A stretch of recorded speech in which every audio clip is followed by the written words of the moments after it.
Hey everybody, and welcome to Elden Dogs, your favorite podcast about Elden Ring and hangovers and hangovers and Elden Ring.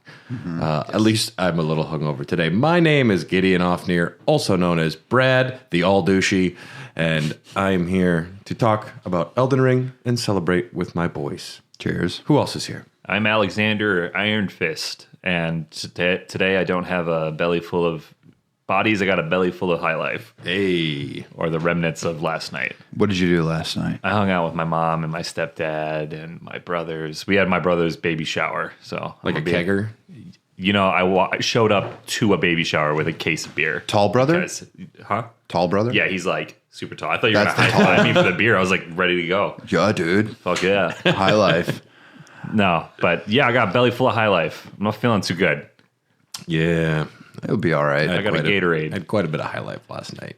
We're experienced. I'm not hungover again. I'm the only one who doesn't seem to be hungover at these things. You're nailing it, dude. I'm Gold Mask. I show up sometimes to stare at the Erd tree and say nothing. You're just always pointing at stuff. Mm-hmm. And today is a very special Thanksgiving edition of Elden Dogs.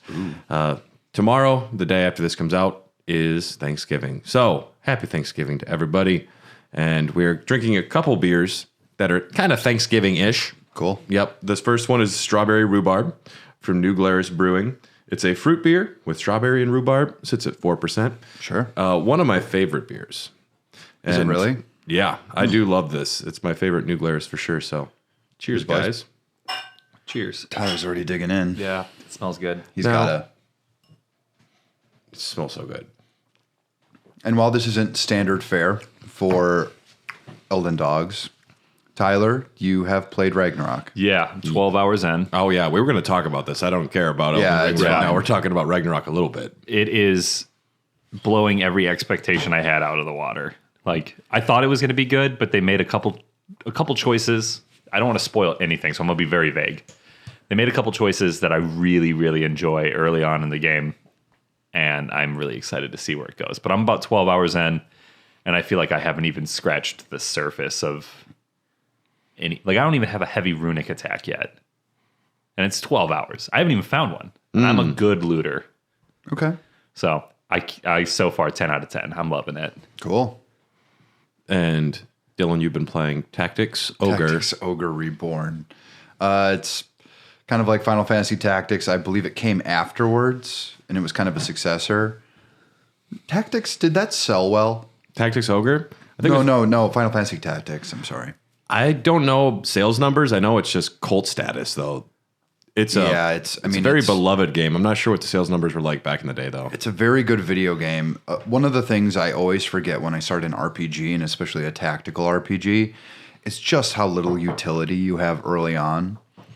And so I'm going through this campaign, and I'm just like, oh, okay, I can only do this much. I can't do like a bounce attack or do any of this crazy stuff. I'm loving it. I have to play a bit more to figure out what it's going to be on my big list. On the big list. My top 10s. Yep. Is it going to make your top 10 of the year? Oh, yeah, probably. Okay. I mean, games like this are just delicious candy to me. Mm-hmm. I'm 8 hours in and I got it yesterday, if that says anything. Wow, yeah. You'd be more if it wasn't for that double date you had to do. Yeah, well, Married life. I'll tell you. I mean, I didn't have fun drinking Japanese beer and eating a buttload of sushi. Well, Japanese beer made in San Francisco or somewhere. That's fine. I love Kirin Ichiban, though. Yeah. I mean, I always get Ichiban just because it makes me think of Yakuza, like a dragon. And you guys say, yes, big curly hair. Oh, yes, this is a year expired, it says on the thing, and it was made in California. Yeah. That was my experience, but what are you going to do? The line did taste a little dry. I was at Hamburger Mary's on Friday night. Okay. And I asked for a spotted cow from the tap. Biggest mistake of my life. You know how if you don't clean out the line by, pouring one out every once in a while, it dries up and gets really gross. I know. We know. Yes. It's fucking... I drank this thing And I just went, ugh, and I'm like, dude, you can't serve. Like, I talked to the bartender. I'm like, I know it's not your fault because you probably only work like 2 days a week. Yeah. But like this has to be like cleaned. The lines just probably aren't cleaned in general. Who knows? I wouldn't speak ill of a place, but I'm going to assume. yeah. I miss Mary's Beercade. I liked the beercade. The Beercade was cool. Yeah. We're here, though, to talk about Elden Ring, because that's what I've been playing. I have actually just become more obsessed, I believe. I didn't think that was possible. Well, I just made a list of all of the... Well, I'm getting ready for New Game Plus for my main character and waiting for DLC, but there are certain things that carry over in New Game Plus, like all your weapons and runes, certain like bell bearings, equipment. There are certain things that you want to make sure to farm everything you can in this before going to New Game Plus because items are limited in some ways. So I made a list of like probably 70 weapons I don't have yet. Damn. And I'm farming them. Some of them require farming, and they have a 0.5% drop rate. Oof. And so, Yeah. and I kind of just want to get them all, and just so I can look through like the lore and the designs, and it's a stupid level of obsession I'm reaching. I'm liking it though, so that's all that matters. As long as you're enjoying it. Is this becoming like a podcast thing for you, where you flip on a podcast and then just start farming, or records? I can just play some music and then just space out, but. I will say the worst thing so far has been the Albinoric shortbow. You only can get it in the consecrated snowfields from Albinoric archers, the lady archers that ride wolves. And there's 4 of them in one spot, and they just pelt you. And I was there for a long time. Did you get it yet? I got it. Nice. Yeah. I've gotten everything so far. Some things you missed, though, like certain quest lines you can only get if you help Selen or you help Jaren. So you actually have to do a second playthrough to get some things. And you can get the famed Dung Eater Spirit Ashes, but it's very difficult, and you have to trick him into drinking the potion that was made for Nefeli.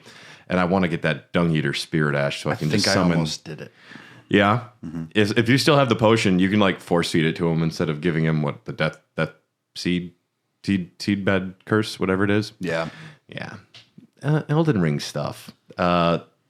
Yeah, we're going up the Altus Plateau today, and arguably the most visually interesting part of the game. What do you find so visually exciting about it? It's the rich hills. It's these giant spears in the ground. It just looks like a broken battlefield. It's got fall colors. I love the colors. Rich yellows and oranges. And very aesthetically pleasing. Yeah. And there's like these, like, because you're closer to the Erd Tree, there's like these weird lights shining down at all times. I mean, I like it. I think it looks gorgeous. It was the first time in the game where I truly went like, holy crap. Like, what is this? When I first got there, I was like, oh, yeah, I like this. This is my vibe. And then, unfortunately, though, I feel like I didn't spend enough time there because I was like, I want to get to the capital. Yeah. So I kind of like really rushed through the plateau. I've gone back and done some stuff, but like I should have stuck around longer the first time. Sure. I think my first playthrough, I did one run. Like I ran through and just hit whatever spots were in front of me, but I was on my way somewhere. I was trying to get to the Volcano Manor. I was trying to get to the Royal Capital. So going back, I was like, there's a lot that I missed here. Plus, there's a ton of stuff, yeah. My first time there, I was like, this is the end of the game. Like, I'm up high. Like, I've gotten to, this is clearly the end. And then there was all of these soldiers lined up right when you come off of the Dectus lift. And I was like, this is the most intense shit I've ever seen.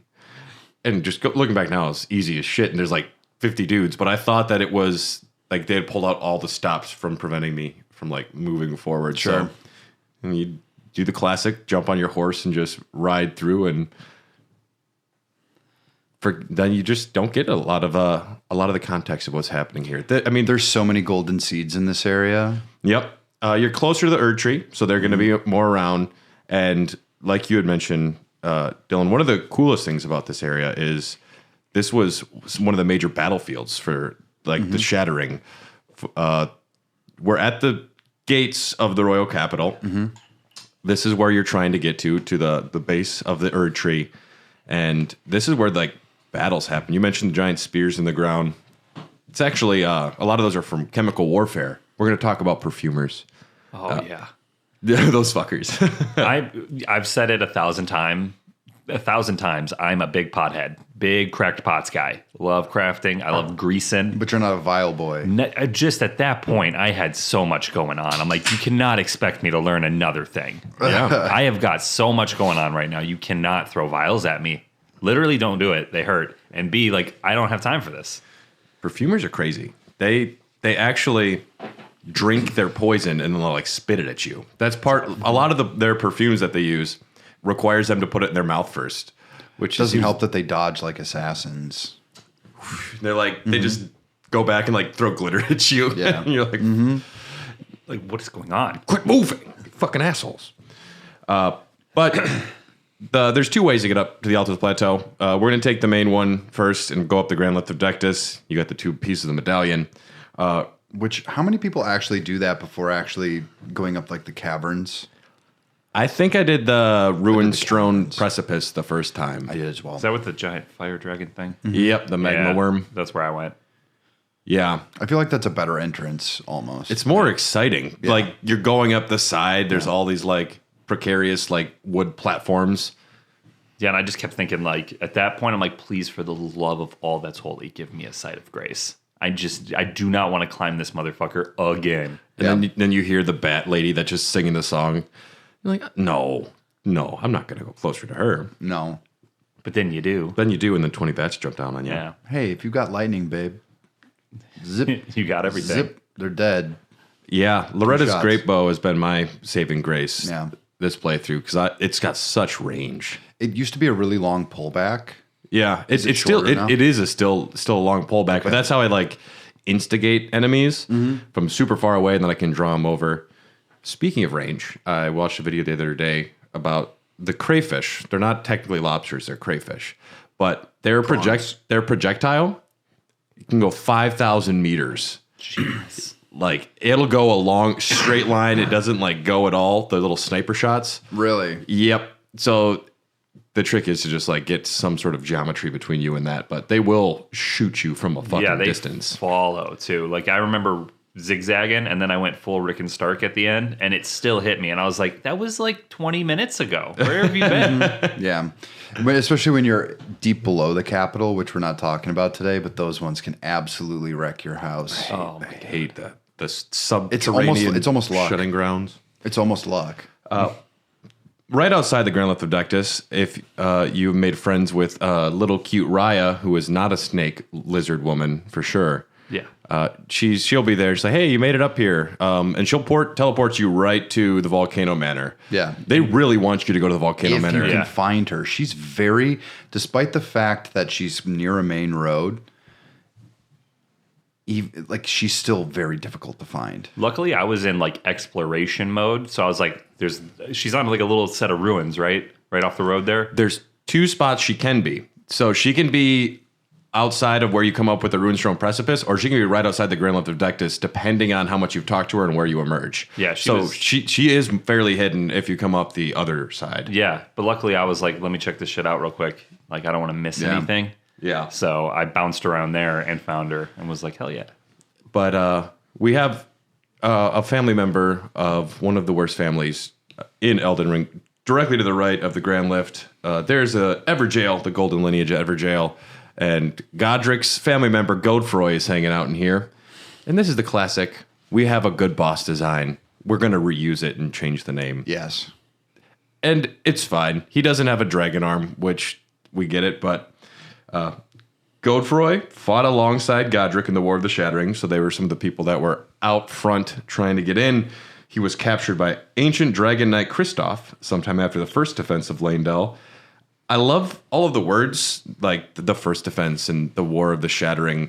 I like when they mention individual battles. I don't know if anyone's like, because to me, this is the George R. R. Martin that I'm looking at, and I know that there is a timeline that is sitting in From Software's thing. But I'll say this, from playing all the other ones, there is a rich history hidden underneath, and they will mention things as if it's like offhand, but they expect you to know. Yeah, like it's common knowledge. You live in this world. You should Yeah. know these things.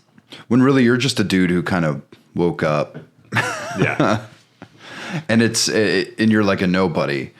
But I don't know. I think that I don't know if that's all George R. R. Martin, but I don't think it feels George R. R. Martin. I don't think it's all George R. R. Martin, but the way that I read his books, Sure. and you can extrapolate from one sentence. He'll mention a character that's just in the back of a room, and then 5 books later, he mentions that same character's like shirt description.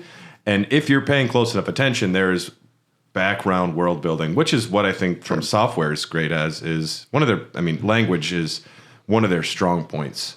I think one of their design philosophies, which is really interesting, is that they choose like these storylines and then they just focus in on those, and everything else in the periphery kind of adds to it. So like there will be weapons that kind of, they're just like, I don't know, make this like this dude's weapon or make that person's weapon. And it's kind of like this branching thing that goes out in all directions. I'm trying to think of a good example of that. Just everything. Like I can't think of anything off the top of my head, but it's always like this was the Lord of this realm's sword. this is Lusat's but you Glintstone found it staff. on the opposite end of the map, and it's just like, oh, he must have come here for some reason to do something. And it's one of those things where you can be a crazy lore diver and make 50 YouTube videos. I watched one today, The Lore of the Turtles.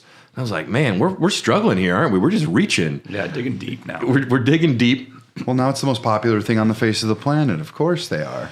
Well, and they're like, cut dialogue about the turtle meat. It used to mention was used to enhance virility, but no one really has any interest in that anymore since they're immortal dead people.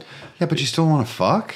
I don't know. People they've lost interest. I mean, there's no like relationships or physical things you really see. No. You only hear about it. Like we'll see a dragon later on who turned human and was like she loved one of the dragon knights. I was looking this up because I was like, all right, dragon lore, let's see what we got. And I found some weird fan art. People are like, Lanciax must have been like a sexy woman. Why is it so hot if a dragon's a human? And people were just drawing art, and I was like, wow, this is great. It's something. It's something. I like fan art just fine. I don't do it a ton, but I always admire people that do, because it's like you love this thing that much. It's like, instead of coming up with your own ideas. Yeah, but I mean, probably one of the most explicit sexual orifices discussed in the game is by the Dung Eater, who like rips your soul out through your butt. Like that's one of the things he does. And otherwise, I don't know. He's good at eating ass. He loves it. That's why they call him the Dung Eater. Yeah, dude. La, la, la, la, la. Let me clean that butthole, girl. Why don't I know Or how guy. to quit you, Dung Eater? He's a sloppy boy. Brokeback dung pile. Yeah, if you defeat Godfroy, though, you get the Godfrey icon. What does that get you? Raises attack power of charged spells and skills by 15%, which is cool. You'll reach a fork in the road up here, and you can find our favorite little NPC, Bach the Seamster. He's just like your big... I can't follow his quest line. I don't know. I never did. Thank God they patched in NPC locations on the map. Jesus Christ. That is a huge help. That matters. And Bach doesn't really have a good story other than the first thing, and then he just kind of follows you around and doesn't really change anything until the end, where he says, I'm ugly and want to be reborn. Yeah. What is the ultimate goal of his quest line? Because you get an item, right? Gotta you get tell him something he's a good. pretty boy. Well, You're there's beautiful. there's Thank two. You got a gesture, right? No, you use the prattling pate, which is one of those Yeah. like little devices used mostly for PvP, where you can communicate with people. But Which is cool that they added it in to be an actual way of communication between you and the NPCs, but it's kind of obtuse. and those prattling pates are supposedly like Bach's mom, actually. There's also very rare dialogue where you can visit Melina at a site of grace, and she talks about Bach and Bach's mom a little bit, which is odd. She doesn't really discuss NPCs in general, but she will. Everyone likes Bach. He's a good little guy. Mm-hmm. But yeah, if at the end you can give him a larval tear and he'll be a beautiful vegetable. Yep. That's how I did that to the guy. I'm sorry. Yeah. Or you just tell him he's beautiful. He says, "Hey, maybe I am beautiful. Thanks, man." You were beautiful inside this whole time. You're not going to say he's pretty, though. No. 'Cause that is an ugly seamster. That is a face not even his mother could love. Oh, he's just like a baboon. Who cares? Like, But he's up there. There's a Knights Cavalry at this fork as well. But if you go to the right, then you have like that long, big entrance to the gate. At the top, there will be 2 tree sentinels. These guys are assholes. One of them, Impossible. one of them wields the Erd Tree Great Shield. So any magical projectiles you send at it, just sends it, like bounces it back at you. It's a really cool shield. And if you defeat these 2, you get it. So I've seen player builds where they'll use like spells that return, like the Discus of Light. So they throw it and then they knock back their own attacks with it. And they'll just like send their Discus of Light out. And then they just keep bouncing it off with their shield and just gets stronger and stronger, which is like a pretty cool playstyle. That's interesting. I don't have the energy for that. It seemed like a unique way to play. Kind of looks like Captain America. It deflects something. all magic projectiles, Anything your way, and it sends it back to him. depending on your stamina. As long as it's about timing. So as long as you can time the projectile Oh, hits. it's a parry. Yeah. Okay. It's easier than a parry. Okay. It's not like Bloodborne where I still don't know how to parry almost anything. I'm actually good at that. Yeah. I think parrying is fake.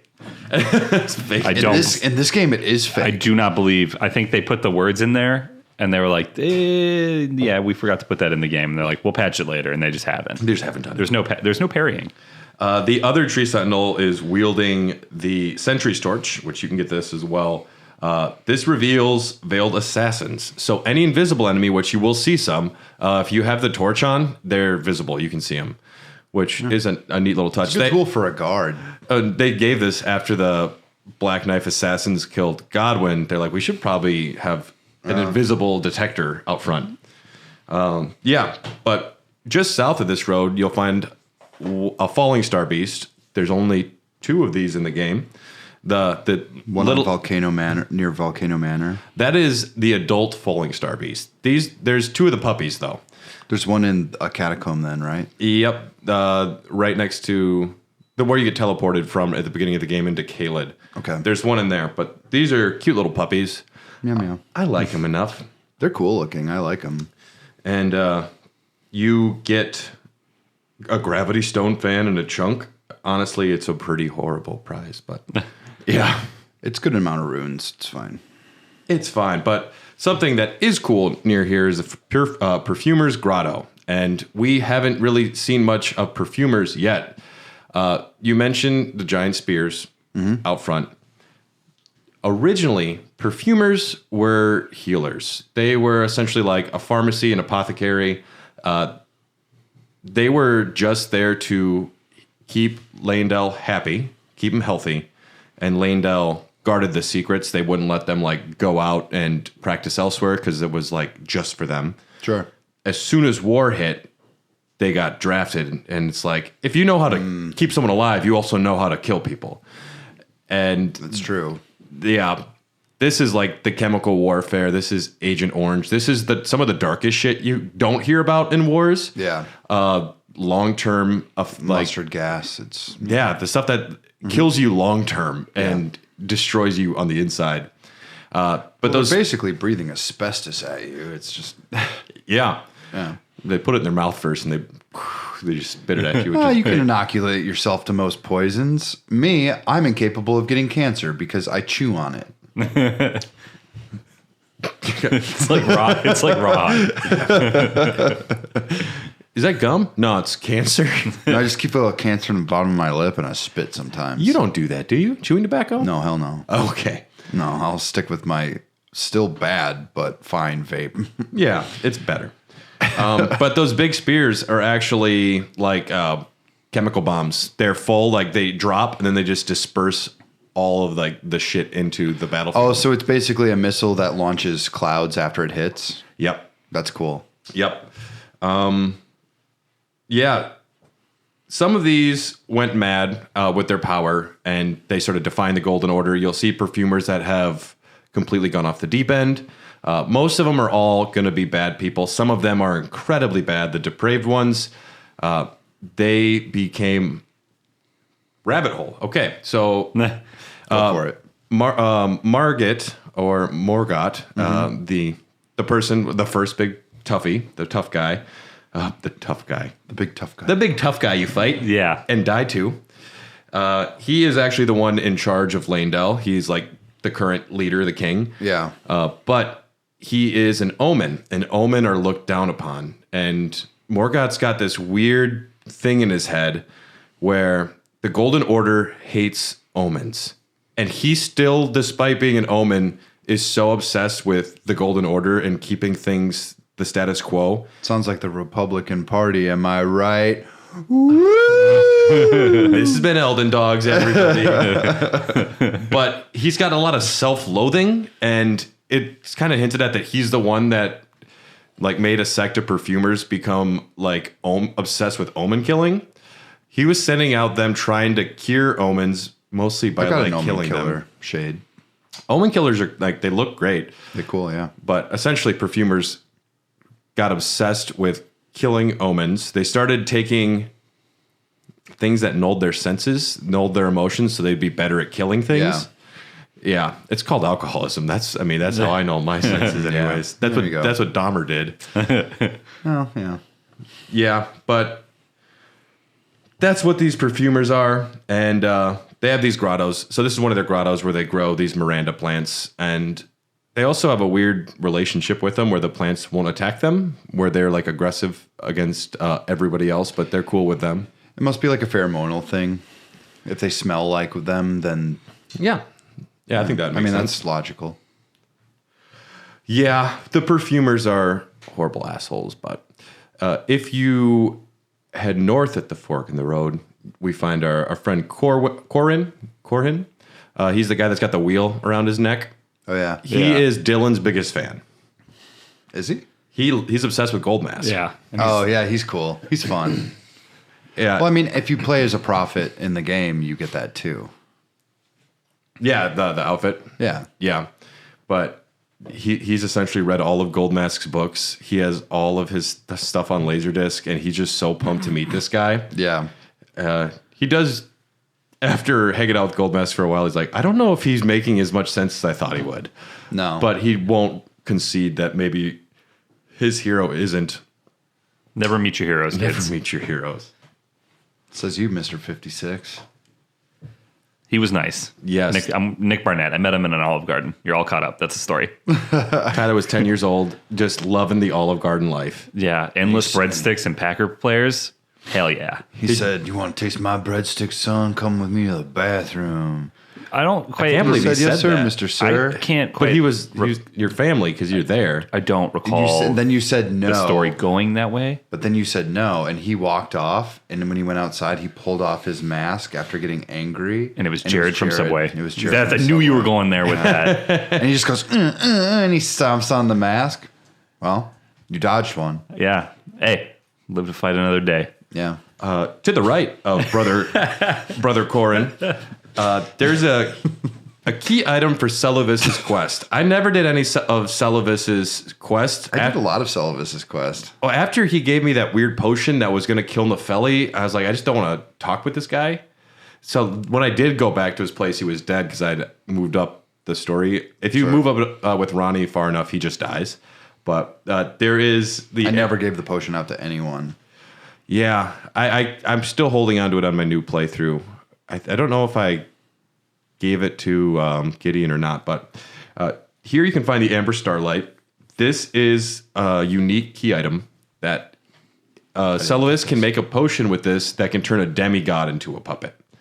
And he wants you to give it to Ronnie.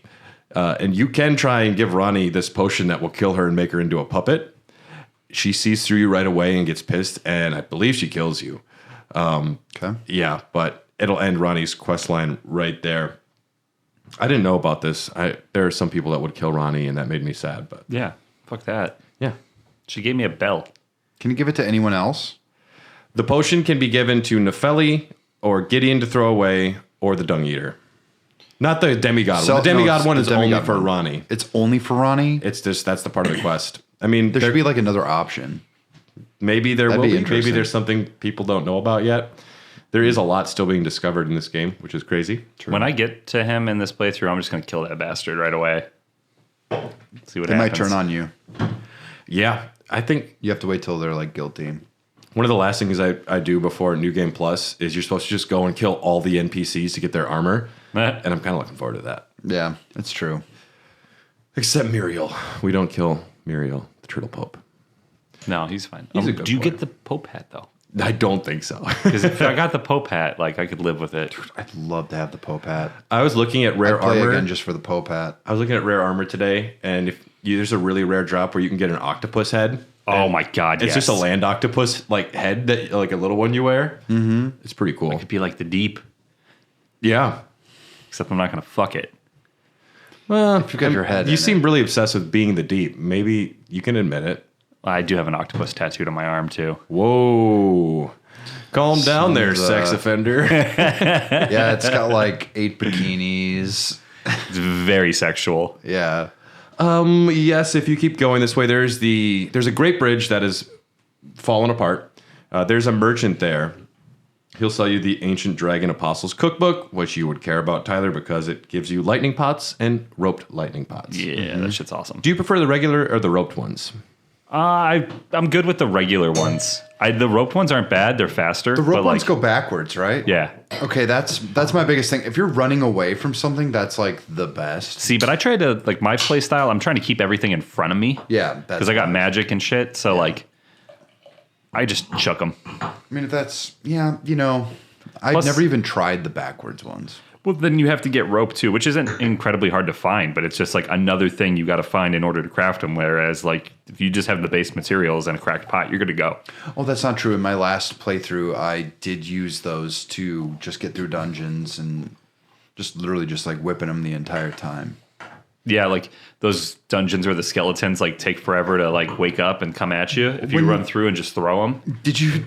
Okay, so what's funny is the cracked pots. At first, I assumed that once you use them, they were done forever. Same. Yeah, I did the same thing. I would assume that because they break. I'm like, why am I finding so little of these if they're used to just make like disposable items? No, it's just like you can keep using them. Such a weird, like, yeah, the logic in my brain didn't click either. I was like, why am I able to do this? It's just one of those things where they just don't explain things very well. They don't have to, technically. I don't think that was like necessary, but There's just so many ways you could play this game. I know. If I'm trying to do an archer build, and if you really want to, you can have like 20 different kinds of arrows that all have specific advantages for this or that.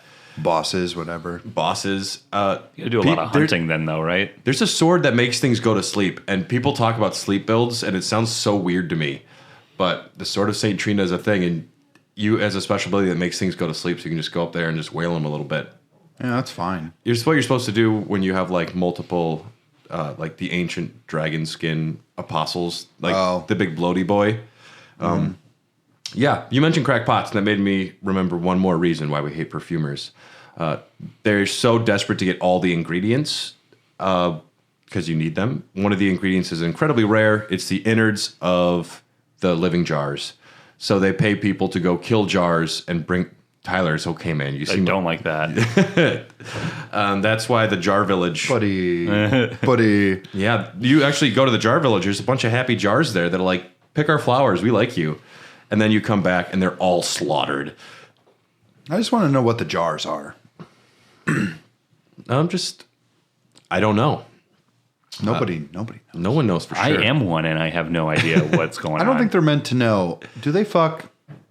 I never have. I'm just a jar, Do they just man. rub their handles together? I don't know how they reproduce because you see Uncle Alexander's nephew in Uncle the Jar Village. Alexander. He calls him Uncle Alexander. Yeah, I know. Yeah, Yeah. So, and I don't know. I don't think there were people before they became jars. I don't think so. No, I think but they're full of separate, people. Like, I think they're like separate beings. Someone had to make them. Do you think the DLC is all going to be about the jars? Oh, yeah. Elden Ring, the Return of the Jar. You get eaten by a jar. Return of the Jar instead of Return of Jafar. there we go. You get eaten by a jar, and you go to the inside the like inner realm of a jar. Oh, that's actually kind of dope. And there's all of the other like Things that got that slayed. got eaten. yeah. Yeah. Because they don't wield shit, that'd be weapons. crazy, yeah. They just punch. Yep. It's like a magic school bus where you go inside the jar. It's kind of like a TARDIS thing, too. Yeah. I don't hate that, actually. That's a pretty good idea. We have another beer we're drinking. This is a gift from Ryan. Thanks, Ryan, for providing us all these beers. Thank you so much. This is from Blue Owl Brewing. This one sounds fucking great. It's a pastry goza sour blueberry cobbler. Ooh. It's a sour beer with blueberry, milk sugar, salt, cinnamon, and vanilla. Ooh. 5%. Damn. This brewery has not missed yet. No, and pastry sours are one of my jams. What about them? They're sweet and sour. Mm. Wow. That's good. That's solid. This isn't one of my favorites from them. It is good. Yeah, No, it's good. it's the after. I wish it Give was it a second sweeter. for the after. Yeah, that after is real good. The vanilla after is really good. Yeah. That one sticks on your tongue. That's Yeah. nice. They don't miss. They do not miss. That was the last one from Blue Owl we have. We have 4 very big special ones, but we're saving those for Tom and Josh, who we're seeing in 2 weeks. Oh, yeah. Yeah. Oh, yeah. Excited Oh, my about God. that. They're going to be here. We're going to be there. yeah. Josh cannot come in this house. Oh, yeah. Well, it'll make my life easier. Yeah. Josh is the buffest dude in the world, but he can't be around a cat because he'll kill him. Yeah. It's like elephants and mice. So he says. So he says. Maybe he just really doesn't like him. It's probable. Yeah. If we're not going to go across the bridge, there's a way to get there to take you to the other side. But if you go back to the fork of the road and just go a little northwest, you'll find the Second Church of America. And here you will find Bloody Finger Hunter Ura. He's the guy with the cool big hat. Mm-hmm. And he's out there still hunting the hunters of Tarnished, the Bloody Fingers. He's trying to take them down. If you assisted him in fighting a Ravenmount assassin outside of Raya Lucaria, he will have tracked down Eleonora, the Violet Bloody Finger. She used to be associated with him. They might have been dating, but they had a falling out. Were they going steady? They were until she started killing his friends. And That'll do it almost every time. You really want to make a relationship work. Like, Yeah. At some point, though, if they start killing your friends, you got to draw a line in the sand. And Yeah. Because if you don't draw the line there, what's next? You know, you give a mouse a cookie. She wants she wants your big hat. Like, that's not cool. That's where you draw the last line. Don't touch the hat. The hat stays on during sex. And socks. And socks. There's some armor in From Software games that are just so impractical, but they like look cool. But they're like, what are you wearing? Yeah, What is his name? those are the G best. with like the head. D. Yeah, D with the head coming out of his armor. I'm like, that is just And cumbersome. he's always holding it too. Yeah. I don't. It's odd. Yeah. And then you have the big guy who's like the big armor with like the big belly. Oh, Oh, yeah. I forget it. Oh, You man. find that I in the love Capitol, him. don't you? I don't know. I forget where you find it. Yeah, I think you I find would it. often wear his helmet. because And- it's a cool big helmet. Yeah, it's big and it's And cool then looking. the belly, though, is just like, it looks, yeah. I played as a fat It's mage for a while. meant to deflect piercing ammo and shit like that. Yeah, you can't get through all of it. Well, if you're completely round, then there's nothing for an arrow to actually hit. It just goes. Yeah, and if someone tries to stab you with a sword, it'll Yeah, just it's like, glance zoop. off. So it actually has a functional purpose. Yeah, it actually does. Yeah. Yeah, underneath that armor, he was only 110 pounds. He was a very slender man. It was just 3 children inside of that. There's always something like that. Sigmire from Dark Souls 1. It's just a big dude in they call him the Onion Knight. He's just big and he goes, oh, ho, ho. Dylan, I've He never played falls that asleep. game, and I know an Onion Knight from somewhere. You know it from Game of Game of Thrones, that's right, yeah. Sir Davos Seaworth. Yeah. He kept Stannis Baratheon's army alive by smuggling onions into the city. A lot of onion soup was had. Yeah. And yeah, that's how he became master of ships. Davos was a good character. He had Yeah. like 7 kids in the books. Damn, that guy got around. And he never sees his wife once. He talks about her. He hasn't seen her in like 30 years, which is really funny to me. And he can't read.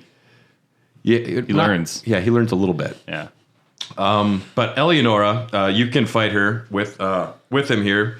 She drops Eleonora's pole blade, which has a unique skill. Any weapon with unique skills are fun because they're the only ones that have them. Yeah. The blood blade dance. You leap at a foe in a whirlwind of like twin blade tornado. It's crazy, and then an additional input at the end does an evasive maneuver, and so you charge them and then you back up. Ooh, I like that. That's cool. Massive blood loss buildup, and it causes both physical and fire damage. This I weapon. triple like that. It is people rank it as the best twin blade in the game too. So this is a good one to get. Ooh, I'm going to have to go for that. Yeah, I like the twin blade a lot. I've got the dex for it. I'm going an intelligence dex build right now. Your dex isn't that big. Not yet. And just not related at all. Ash Ketchum has finally become the best Pokemon trainer in the world. How the hell did we get to that? I was just thinking about I watched the episode after you posted that. Yeah. So Leon, he's the champion from the Galar region. Yes. He has a Charizard. Like, that's his big thing. Like, he wears Charizard flair everywhere because Gigantamaxing is a thing. Yep. In that series. And they're in like the world championship tournament of some sort. And they both like Gigantamax and do weird stuff. But if you're going to send something after Pikachu, you don't send a flying type Pokemon. Like a Charizard. Yeah, that's a small brain move. Yeah. Yeah, and then Pikachu uses like Thunderbolt or some such shit. But or Tackle. Ash is the greatest Pokemon trainer in the world now. He took him 25 years. Hey, don't give up on your dreams, though. He wanted to be the very best, like no one ever was. But he hasn't aged. He's still 12 or whatever Well, in it the is. first year, apparently it's only been 2 years. He's only aged 2 years. Well, Apparently. it's like Breaking Bad. Most of all of that show takes place in the course of a year. I'm like, Walter really went through a lot in 1 year, didn't he? Doesn't seem right. Yeah. Yeah, that Plus, moved Jesse's quick. aged 10 years in 1 year. Yeah. Yeah. Well, meth and stress will do that to a man. That's a good point. Yeah. And that dude was so stressed out the whole time. That poor guy. Not a great life. No. But he got to kiss Kristen Ritter, and You win some, you lose some. it's fine. Maybe you have to take some meth, but you get to kiss Kristen Ritter.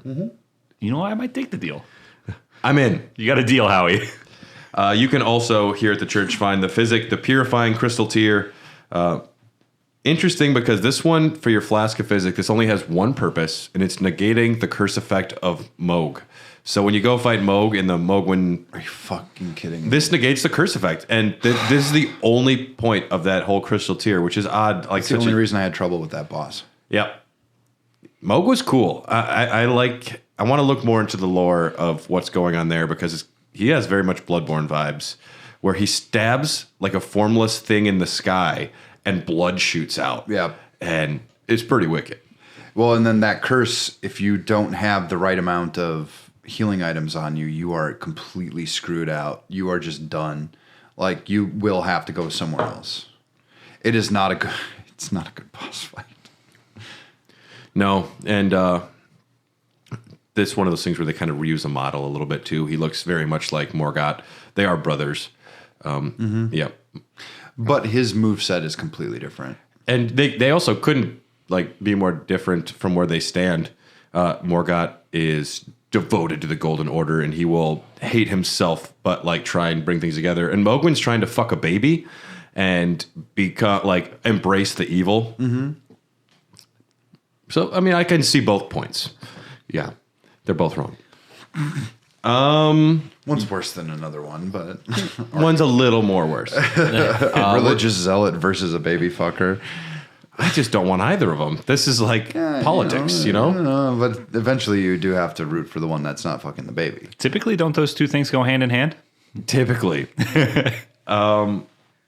It's called the Franklin Cover Up. Look it up, folks. We're going to hear from some of the other amazing shows from the HyperX Podcast Network, and we're going to be right back to talk about Midsummer and Crazy Dancing Ladies. Oh, I love the Crazy Dancing Ladies. If you head north of that church, you'll find the Wraithblood Ruins. They did something here where they patched in a new character. Part of Mogwin's original quest involves you having to do online multiplayer.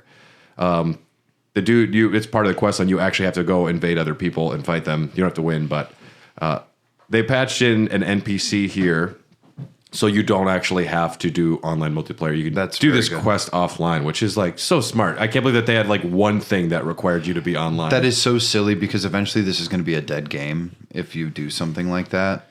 Yeah, they're the number of games that I loved that they don't exist anymore because they were like online only experiences. Yeah, it's sad. Yeah, and you can't preserve them. But yeah, Magnus the Beast Claw was introduced here. And you can also fight a Sanguine Noble in the basement. You get a Bloody Hellas weapon. And I did that. Yeah. It scales with Arcane, and it's like a blood mace. Anything that scales with Arcane is super unique. But there's not a lot of people that do Arcane builds. You find more items, which is great. But scaling with arcane, does that add to? Well, it adds to the weapon's damage, but does it cause any like side effect? The Bloody Hellas. Yeah. It's got a unique skill, the Dynast Finesse. You perform an evasive maneuver where you are immune to damage during the whole like maneuver, and then you press R2 afterwards, and you have a very long range forward thrust. Like think you jump forward 15 feet. Oh, cool. And you stab them with it. And they recent patch actually improved directional control, so you're able to like aim where you like jump forward too, which is pretty cool. The fact that they're still working on this game like that. Oof. Getting ready for the DLC. You're gonna go underneath the bridge, and then you're faced with a few directions. There's a bunch of dancing ladies, but we're gonna not go up to them first. We're gonna go down into the pit, into the big area in the center of the Altus Plateau. It's With the horse faces. It's a foggy, misty mess down here, and yes, this is the first time you're going to run into Wormfaces. What do you horse faces? What do you think? What are your thoughts on these horse faces, Dylan? I think they're cool. They're really hard to beat right away. They're very difficult. You really have to draw them out bit by bit, especially if you want to enter those catacombs earlier. But I don't know. They're interesting looking and they're scary. I'm not afraid of them, but I'm not afraid of them. No, They're the second scariest thing in the Altus Plateau. Let's just put it that way. for you. Yes, they are the second. Death Blight is terrifying because you can be surviving a battle and then instant kill with the Death Blight. This is one of the few enemies that will use Death Blight. I did my research on the lore of what Wormfaces are, and they're fascinating. First thing they do is they lure you in with childlike cries, just nightmare fuel. But you get closer, and they vomit Death Blight.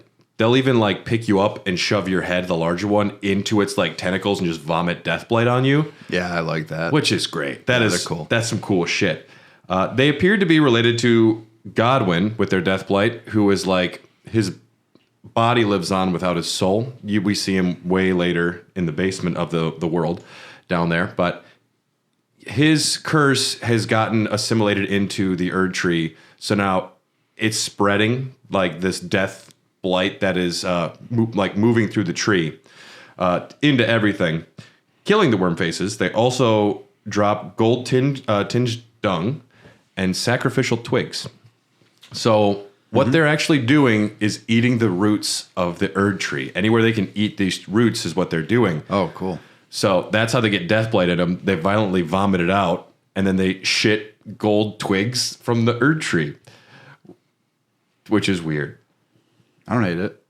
You know, I had a personal, my ego got in the way of because the twigs will replace your ruins in case you die, right? You'll lose the twig. Yep. Instead of your ruins. My ego would not let me equip the twigs because I'm like, I'm not fucking dying. Like, yeah, I'm the same way. Mama didn't raise no bitch. I ain't dying. Because they are a rare drop still.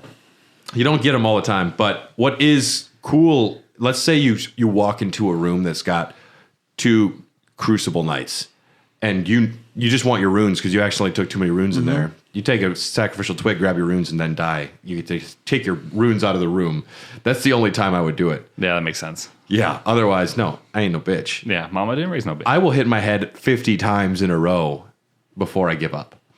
Yeah. And Carly said, go to bed, and I'm just getting drunk. Marriage is great. You fight a boss Wormface here. Drop some crystal physics stuff for you. Not important. There's some ruins. Not that important. There's the Altus Tunnel. Not that important. But you can get some good smithing stones here, which you might need your first time. I always go to the mines first. Always go to the mines if you can find them. They're usually marked on the map in a cool way, too. Yeah, I just remember the maps now. Yeah. Yeah. Still surprised how much I'm learning, but you can also, there is one of the hanging upside down star beasts. I forget their names. There's one in here, and also in the Perfumer's Grotto. You can see at a big open chasm the other location, which is kind of cool. Yep. And it was very frustrating the first time. Like, there's clearly ways to get over there, but I can't. You come back another way. You get some stones there. It's not important. There's the Mirage Rise to the west, and that's the invisible tower with the puzzle of here's a map with 3 locations. Go to these 3 locations, and then it appears. But essentially. And it's more difficult than you think because there's one further out by a bunch of pillars. And that one was very difficult for me to find for no discernible reason. Even as I compared it on the map, I'm like, I am there. Excuse me. I know what maps are. the last one's tough because it's hidden under an illusory rock. Yeah. Yep. The classic. But this is kind of a cool spot once you get inside. There's 2 sorceries from Celia, which, as we remember from Kaled, they like to do the invisible stuff. Those are those invisible sorcerers that we all hate.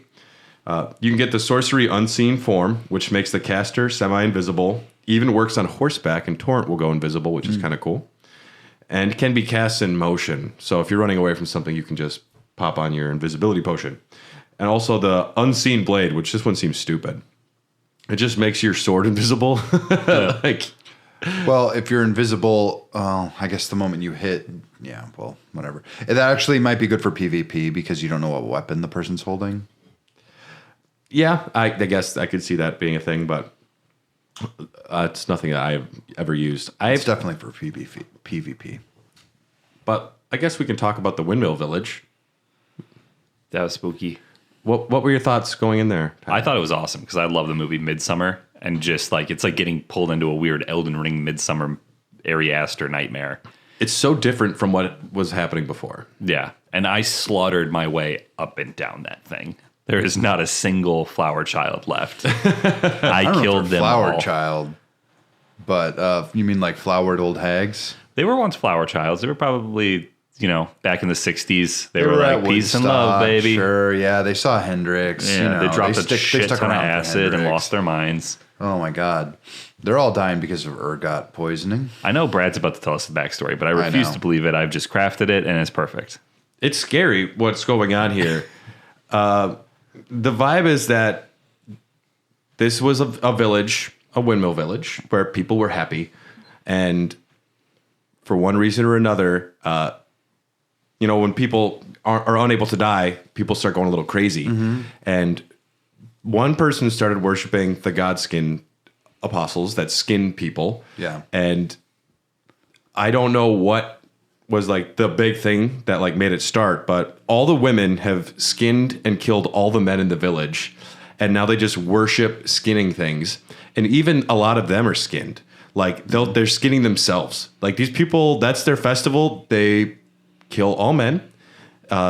They went full witch in a bad way. Like yeah, like the movie at the end. Like they've just embraced like we are the women that skin ourselves, and their weapons are all made out of bones. Like one of the coolest ones is a rib rake. They made a rake out of someone's rib cage. I think gnarly. it's like a cow's rib cage. A lot of the descriptions say that they're made from human bones. Really? Yeah. I always picture because they seemed big for even them, but There there are are size discrepancies between people in this. some people are just huge for no reason in this game. It's true. Yeah. They ate their veggies. Yeah. Or they ate their insides of a jar or something. Or they're That'll like do it. gods or something. Yeah.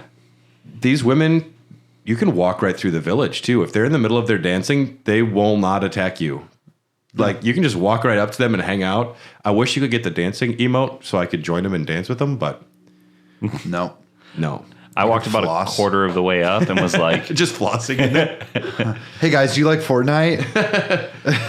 You guys all single? I can twerk. No, I walked about a quarter of the way up and I was like, oh, cool, they're friendly, but they're creepy. And then saw how far it was going to go. And I was like, and I went back to the beginning and then just went full Anakin on the younglings. Like, Yeah. just wrecked them. They got that horrible laugh too. Yeah.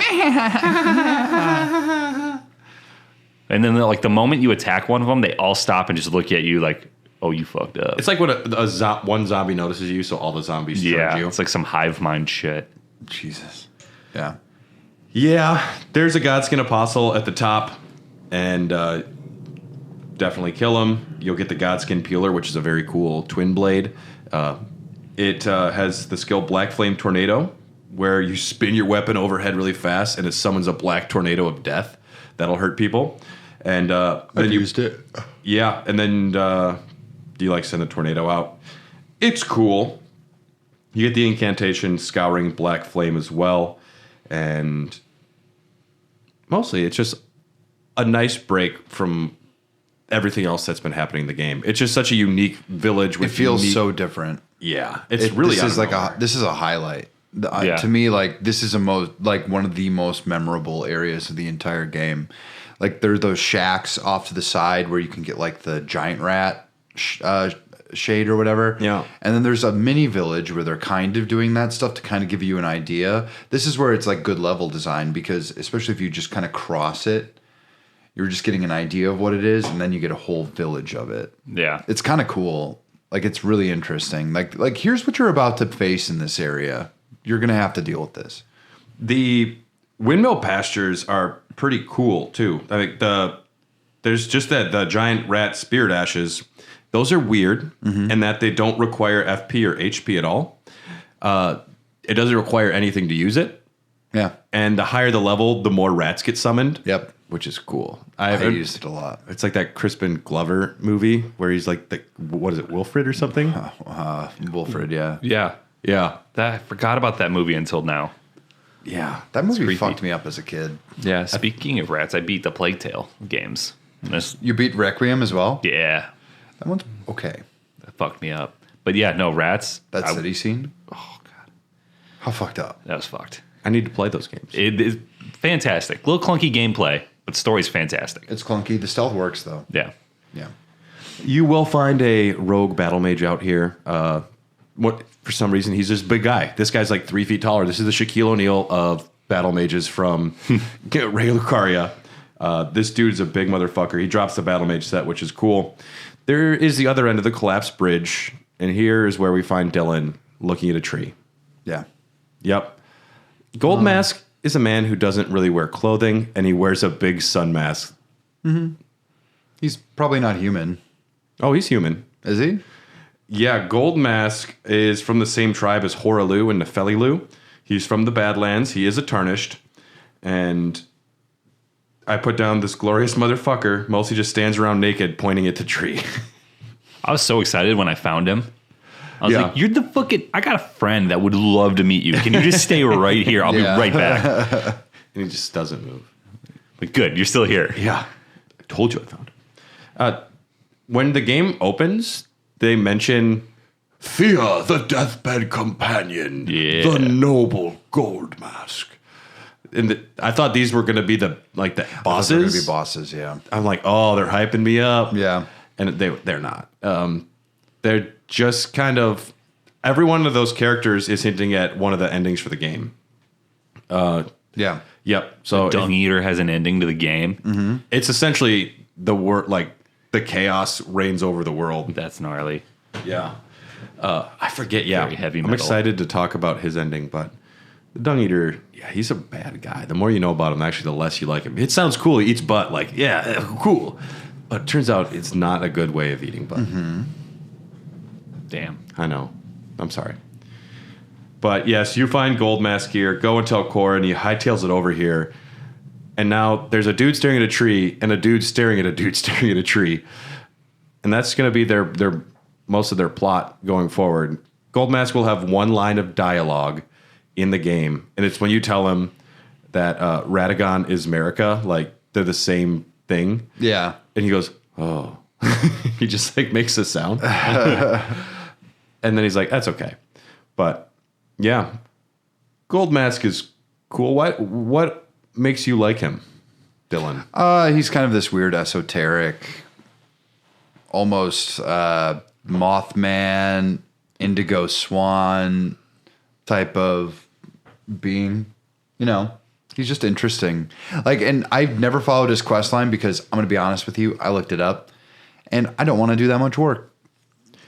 I don't know if his quest line has a ton of extra. I felt like it was a lot of work, and that's why I didn't want to do it. A lot of work for the payoff at the end. I don't like his ending, where it's just like everything kind of stays the same. The Golden Order reigns supreme. It's like, that's boring. Yeah, it's boring, but it's also like, I don't know, he's funny. Gold Mask could be a great Halloween costume. Just your underwear and a sun mask. Yeah. You just point at stuff. I should wear like shit-stained whitey tighties. Yeah. Tighty whities. You'll show up and people will for sure start singing Dayman. Yeah. Yeah. That's the problem. Even though he looks nothing like Dayman, people are going to be like, oh, yeah, you're Dayman, right? Fighter of the night, man. And you could be dressed up as Corin and, like, isn't it obvious who we are? Yeah. Yeah.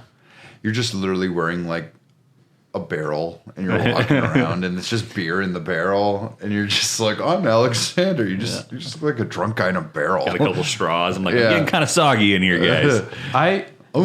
Tastes like Tyler. I'm going to play Dark Souls next year. I am going to play them, Dylan. You have to, yeah. But until then, what is it about Solaire that makes him so cool? Solaire is like your buddy. Solaire is the first character in the game that doesn't seem shady. He's a dude that you meet out on a balcony and he's staring off at the sun and he goes, "Hey friend, how are you doing today?" He's like, "Ooh, if only I could be like the sun. So wonderful and warm." And he's like, "If you ever need help, just call on me." And he really comes in clutch. Okay. He's the best NPC in the entire game. And one of his things is that he praises the sun. He praises Gwyn, the Lord of Fire.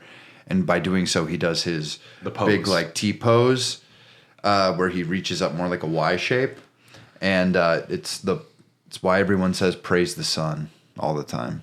He gave me vibes of... He's not Solaire. No, but Gold Mask reminded me of like just the dude doing a pose, which is why I thought of him. No, Solaire's got a lot more energy to him. His storyline... You mean he talks? Yeah, that too. But if you follow his storyline, there's actually something interesting going on. Up until Dark Souls 3, they thought that he was one of Gwyn's children. Okay. They thought that he was like his long-lost son until you play Dark Souls 3, and then literally they show you him. Is Dark Souls 3 good, Dylan? It's very good. Okay. I told you I got the remastered, right? Dark Souls remastered. Yeah, you'll love it, except for the fact that this game has a lot of like quality of life improvements. So a lot of the stuff is going to frustrate you. Okay. It's slower. Let's put it that way. Okay. I'm excited. More shield-based? No, you don't have to. I don't use shields in Dark Souls anymore. It might be good for your first run. Yeah. If you jump down the bridge in front of Gold Mask, you can find a Gold Mask helmet. So you can actually wear the I've had thing. that. Yeah. And it says, mask designed to resemble a blazing golden halo, created and left behind by Lord Goldmask. So this dude is making his own masks and leaving them around. He's creating his own little effigies. It's great. He's creating his own little cult, and he's all about it. Yeah. And to those who seek, it says in quotes, so this is something Goldmask said, to you who seek to shine as I do, wear it well. Just, he doesn't talk, so it's weird that there's a quote from him. Maybe it's from his book. Or maybe it's because before he became this kind of silent monk type of creature. That's why I like about him. He's so dedicated to it. Have you ever seen that Indian guy who... This guy? Have you seen this? Brett, can you look it up on your phone, Tyler? There's a guy who... in service to his god, it's in India, I believe, had his hand raised for over like 40 years. Yeah. And now the hand is, or the entire arm is dead and withered. Yeah, and he's it's like pointing. His shoulder is locked because of like lactic acid buildup and the way his bones So his bones just up. formed. Yeah, we'll obviously edit this part out, but it's... Dude would do great at those, like, you have to hold the beer out at arm's length competitions. I don't think he can grip anymore. So they'd tape it, just Edward 40 hands. Come on, load. There we go. That's horrifying. Since 1973, I think it said, he has not put his arm down, and it looks about you would imagine. That's Gold Mask. Yeah, that's exactly what I thought of, too. Yeah, when I saw him posing up there. I don't like that. Yeah. Good for him. I'm sure it did something. And if you head to the the far west of this area, you can get a good look at the shaded castle in a poison swamp, and you can see Mount Gelmir looking very ominous, and we're not going that direction yet. If you head east, there's the highway lookout tower. This is the other entrance into the royal capital. It's the main way to get in there. It's the easier way to get in there. It's not the main way. I hate that horseback piece of shit. Yeah. I hate that boss more than I hate most bosses in this game. And he's a mini boss. Like, he's the worst. Which one are you talking about? The one guarding the... the main entrance? Like the duo? No. There's two horse guys. There's one horse guy to the... On the side? Yeah, on the side, the north side. Okay, once you get inside. No, before you can even enter. Yeah. The northern entrance? Northern entrance, yeah. Can't remember the map. He's on a horseback, though. It is He's the a northern mini-boss. entrance. I remember it. Okay, I don't have any bosses there. It's not a boss. It's another tree sentinel. Yeah. But he's got like his attack rate is a lot higher than the other tree sentinel, and it just absolutely wipes me every single time. Sounds like a douchebag. He's bad. He's my way into the royal capital. That was my first way in there. Was Yeah. Fighting that guy. If we head south, because you actually have to go around this, not into the capital, but there is a raised area just south of the the pit, and up there is the Sainted Hero's grave. Out front, there'll be a black knife assassin, an invisible one. He's carrying the black knife used to kill Godwin, and it's a knife with a very cool, unique skill called the Blade of Death. It fires off a projectile, long-range projectile, deals immediate damage, and reduces maximum HP by 10% to whatever it hits. And it continues to drain HP as well. It's a very powerful weapon. Holy damage scales with faith, but it's cool to find the Knight of Black Knives, the Fated Knife. The Draconic Tree Sentinel, yeah. That guy. Draconic Tree Sentinel. Yeah, that's inside the capital. That's the capital outskirts, which that's part of Leyndell Royal Capital. Okay, that makes sense then. Okay, all right. Yes, we're not going to go into the ramparts yet.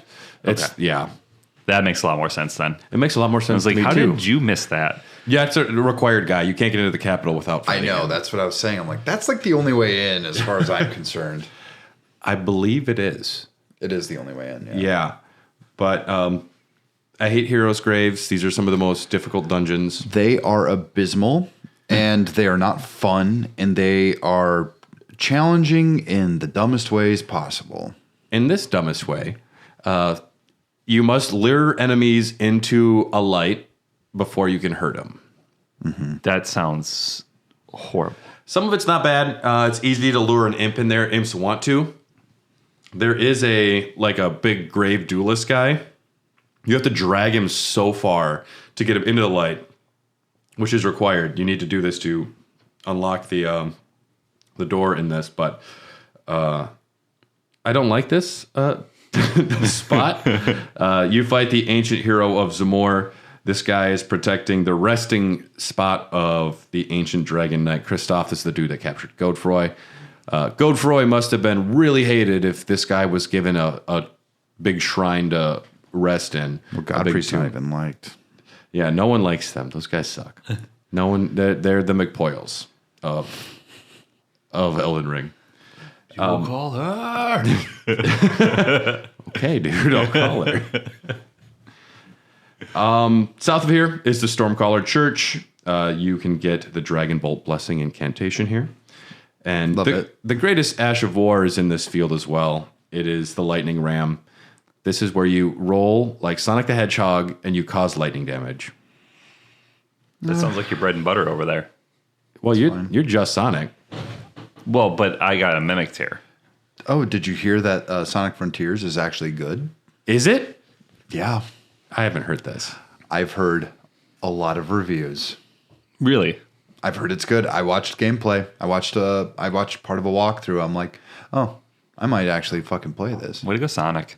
Dude, I mean, no one doubted it. Sonic's been the greatest video game I character know. since he was created. Ever Maybe since the- he became that werehog, I've just been like, I'm down to clown. Werehog? More like Herehog, am I right?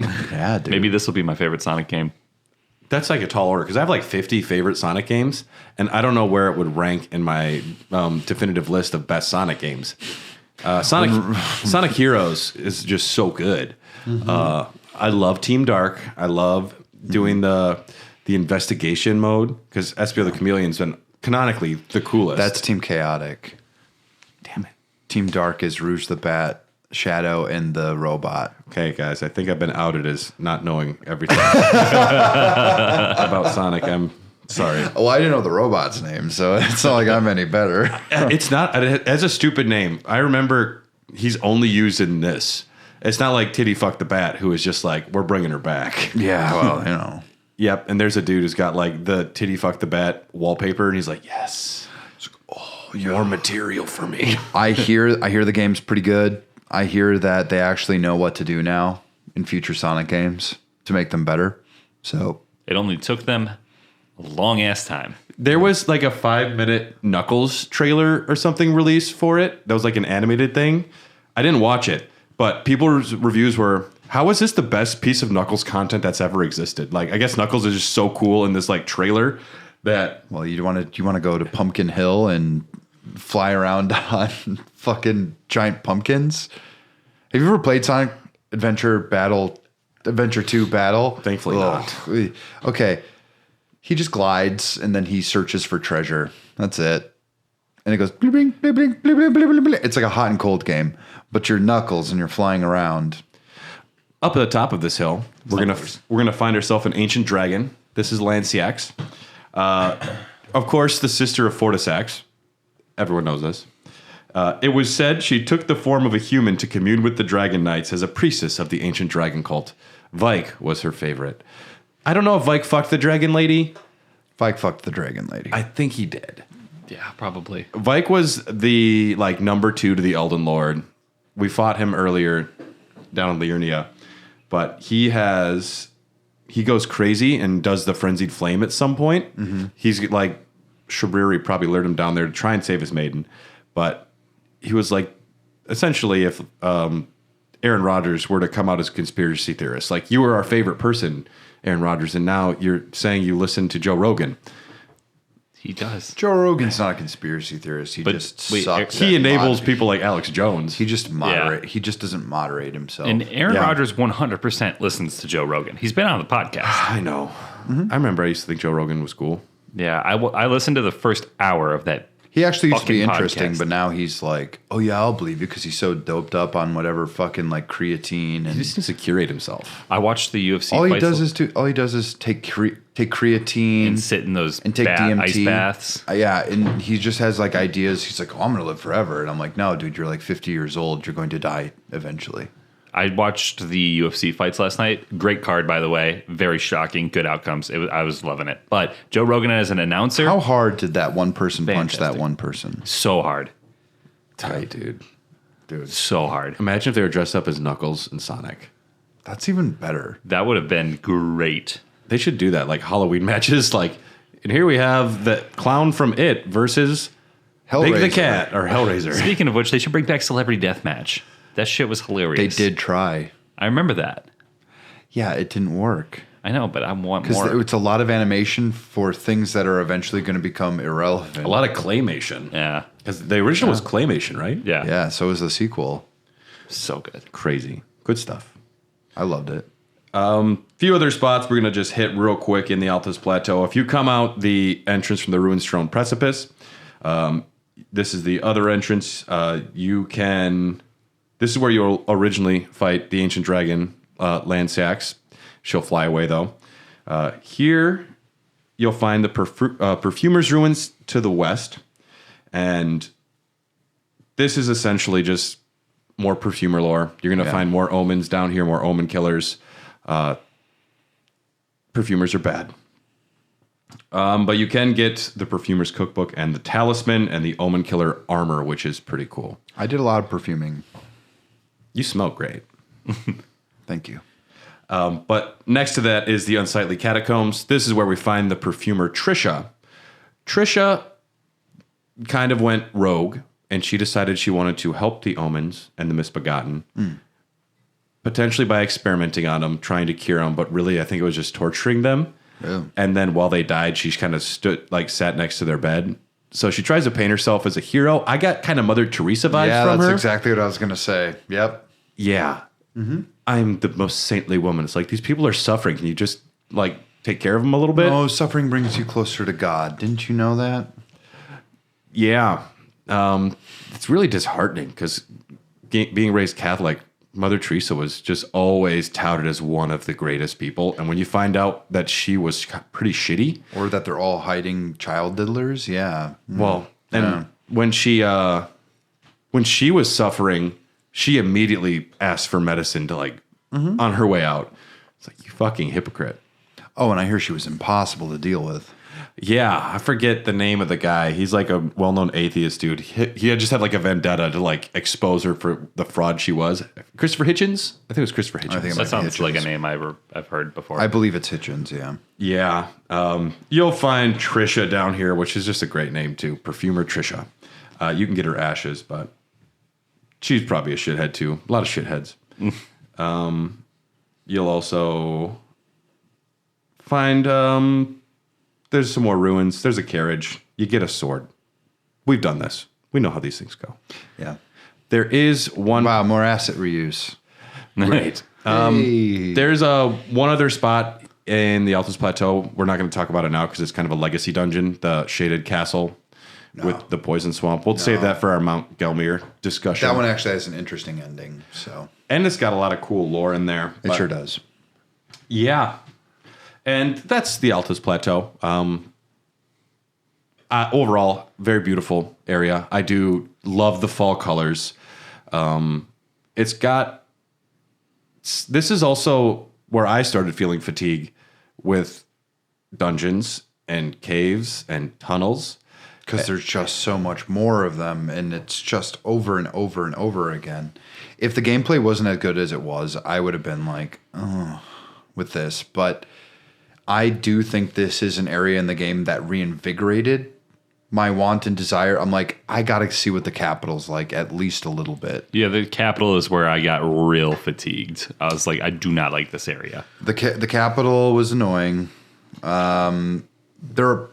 The sheer exploration aspect of it, though, like the routes you can take, that's what interested me. I'm like, all right, I got to deal with all this bullshit, but I'll tell you what, at least they've given me like this condensed area to really focus on. Like this was the actual design element.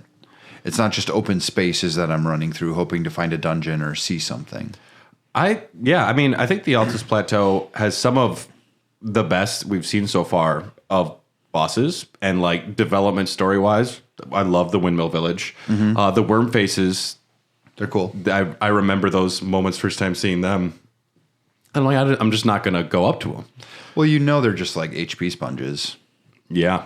which they are. And they gave me Bloodborne vibes. Anything that gives me Bloodborne vibes, I generally know to avoid. true.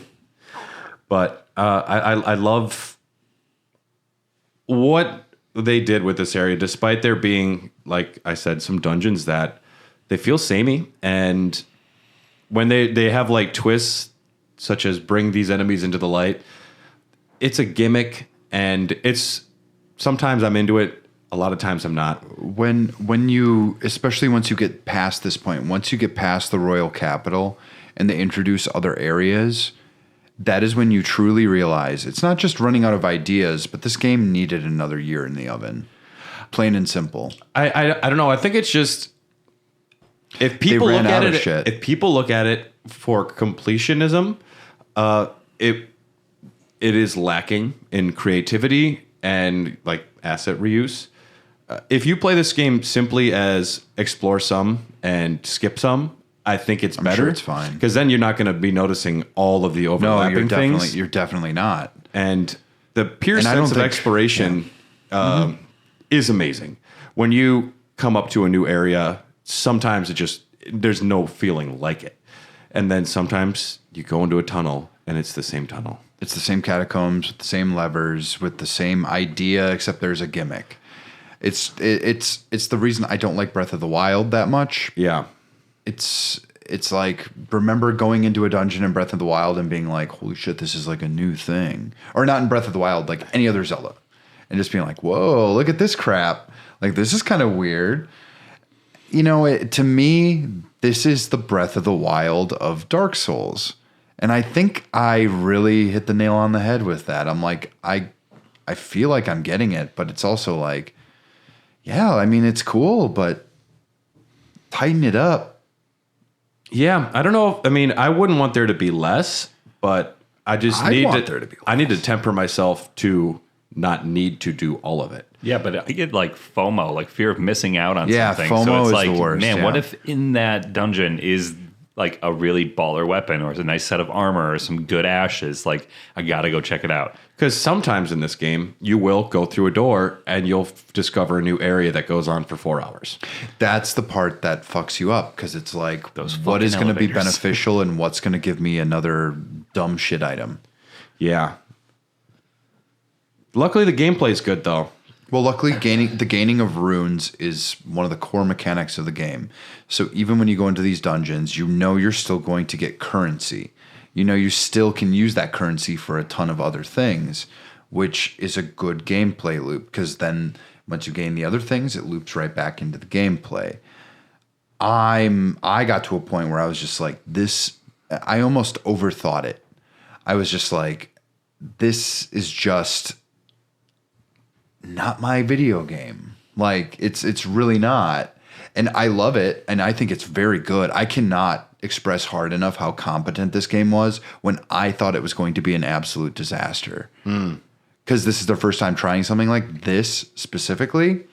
So I'm like, well, maybe this would have sucked, but I think they went far and away with their quality control. It's really hard to even imagine what they had to do to make what they have work.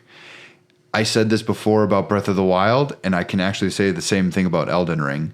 Whatever they do after Elden Ring is going to be amazing. Yeah. It's going to completely blow people out of the water. Yeah. It's the same thing with Breath of the Wild. I'm looking forward to Tears of the Kingdom because they're iterating on something where they had a good skeleton. They've really just got to push it harder. I'm excited for the DLC for Elden Ring 2 because I think that they're going to have learned so much from making their big world that when they make a small new world to explore. You think it's going to be in the Gulf? Maybe. I imagine it's going to be you get transported somewhere else. It's fine. That's the way a lot of DLCs work. It's easier than expanding the map. But I'm excited to see what they do. I imagine the DLC won't have a lot of reused assets. I hope. No, I don't think so. And I think they'll actually introduce enemies into the regular world too. Yeah. Yeah, I'm excited. I don't know what to expect, but I'll replay it around then. That's for sure. yeah. Well, up next week, I don't know what we have coming next week. You listen to me talk about God of War for an hour and a half. The Dogcast is next. Yeah, after this episode, the Dogcast will be next week. The return of Tom and Josh. It's going to be a celebration. We're going to get drunk for that one because Josh will bring 20 beers. And Are we doing that on a Friday? we'll have to talk with Tom and Josh and negotiate. Hopefully it's a Friday. I think that'd be good. As long as it's not Saturday. Okay. It's not going to be Saturday then. Or, well, I guess it could be Saturday in the morning. I can be drunk all day. I got a concert that night. Friday, What concert? Gotta get down on Social Sig. Ah, they're coming back. They never left. They live in River West. Oh, Yeah. Social Sig, Diet Light, two Milwaukee bands. Diet Light's new album is coming out. There's an album release party at the Cactus Club, and I will be there because I love Social Sig. Fantastic band. I saw me. I heard that's where River Phoenix died. the Cactus Club. Right outside. Johnny Depp The owned it. Viper Room is right. Yeah, never mind. Yes. Is that where you're going to die? I hope not. Oh, God. Thank you for listening. We exist because of people like you. If you have any questions or thoughts, feel free to reach out to us at hairthedogcast@gmail.com or on Twitter @hotdogcast. We also have an Instagram. If you want access to episodes way in advance, way earlier, and bonus podcasts, bonus episodes, our after show, discussions on movies, House of the Dragon, Stranger Things. If you want access to all of this exclusive content, go to patreon.com/hairthedogcast. We'd love to have you join our family. Our Discord's great. Our community's great. A lot of good people. And we love all of you. Special thanks to executive producers Ryan Christianick, Tyler Keller, Kip, and Brian Ward. We appreciate y'all. Sure do. Closing thought, Tyler? Anything? I'm having a lot more fun on my second playthrough. Yeah. Super fun. Yeah, I think I nailed my build. So it's unfortunate that God of War came out now because it's gonna take a backseat. Yeah. Yeah. I'm excited to play God of War myself when you're done, and I can borrow it, but it might not be for a while. It might be a minute. Yeah, I imagine you're going to do endgame content, too. Yeah. I bought the physical copy, though, just so you could play it. Normally, for some reason, I always do digital, but I was like, That's feels a like wrong choice. This feels like a physical game to me. It loads faster on disc. Did you get the message on Discord that GameStop fucked up and I got 13 Sentinels Aegis Rim for $5 brand new? For PS4? Yeah, you posted that receipt, right? Yeah, I wasn't sure if Dylan saw that though. Oh, that's cool. Yeah. No, I didn't see it. Yeah. Oh, that's cool. You're going to like that game. Yeah, that's one of those things where Dylan makes a recommendation, and I put it off for a while before I play it and realize it's one of the best games I've ever played. You played it? Not yet, but I'm going to, and that's going to happen. It's going to happen. It's going to be like, yeah. Fine, I'll play some near stupid, oh, I'm a robot. Holy fuck. Changes your mind about all video games. Sure does. Yep. Thanks for tuning in. Good. I was going to lend you my copy. We'll see everybody next time. I'll let Tyler play it. Yay. Tyler has to play weird games. You need to play some weird games.